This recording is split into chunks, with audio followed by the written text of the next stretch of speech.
I found that people are shy about breaking in, and I always told them from the very first time, just interrupt me. I don't care. I'm teaching off a PowerPoint, so I can't see their faces.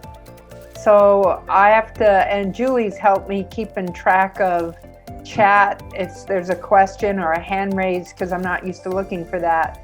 But a lot of time I would just say, interrupt me. I want the question when it comes up.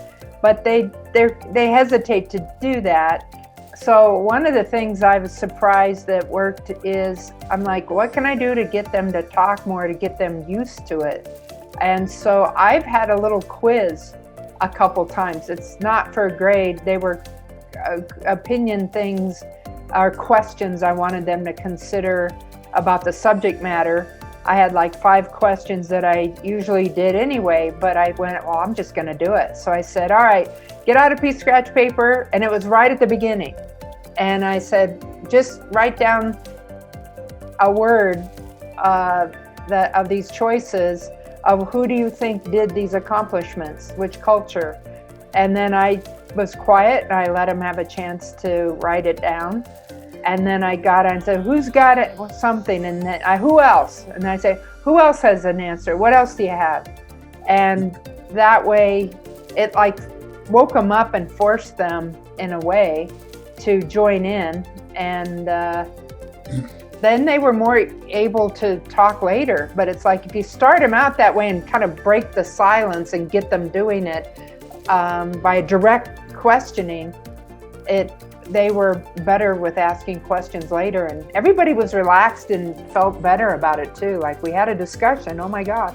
I actually used the poll function in Zoom to preset some questions, and I did 2 different things. I did as an icebreaker at the very beginning, I asked like show of hands questions, because it was just anything I found to try to get people engaged, because it really, it's like the minute one person would talk, then more people had to get the ball rolling. And then I used the poll after the break. We take a break in the middle, and then have the poll questions kind of be up so that people could be doing that during that awkward time when everybody's just kind of reassembling and gathering together again, and let a little bit of time go by. And then that kind of jump started the second half of the class. And so that was kind of a handy Zoom tool that fed into that idea of breaking the ice, getting people engaged. I had one situation that's come up that's worked really well, and that is when we're critiquing drawings or projects that students are doing in various steps, they're scanning the drawings and sending them to me beyond the class time. And then I'm doing some sketches from what they're starting and then scanning them back to them. And so we've had an interaction all during the week along with the class. And so many of them are working hard during the week on these projects, not just during the class time. So that seems, using the computer this way has opened up the communication beyond just what you normally have. So you're always teaching, you're always working, but it's a good thing. It's a good thing. I endorse what Sally was saying about using the pre-class time to get people to talk about whatever's in their minds as a way of just getting them to relax and be informal and participate. One of the things that I did that's not been mentioned, almost all of my students have had history classes at some point in the past, either college or high school, and often those classes were really just what historians refer to as an information dump. We tell them a certain amount of information about a period or a president, etc.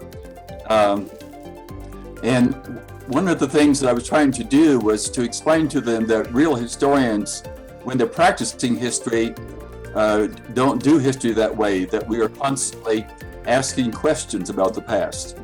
And so I was trying to train them both to see how history is done, but also indirectly to help them to see how to ask questions about the past, about the course material, so that they would have a sense that they were asking good questions, quote unquote, and not feel apprehensive about asking something that might not seem like a very thoughtful question.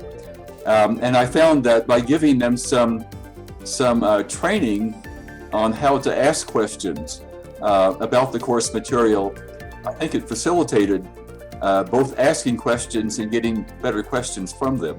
I tend to be more traditional in the sense that I encourage students to ask questions. I encourage them to ask it at any time. If they need to interrupt me if they don't understand something or if they want to make a comment. And I always preface each class, try to preface each class with a reminder that the only bad question is a question that you didn't ask. And I find that there is some reluctance to ask, and if you can get people relaxed. And the other thing that helps is if someone asks a question and that leads to a kind of a discussion and to other people getting a chance to ask questions, I think there's a greater sense of community if you're able to do that.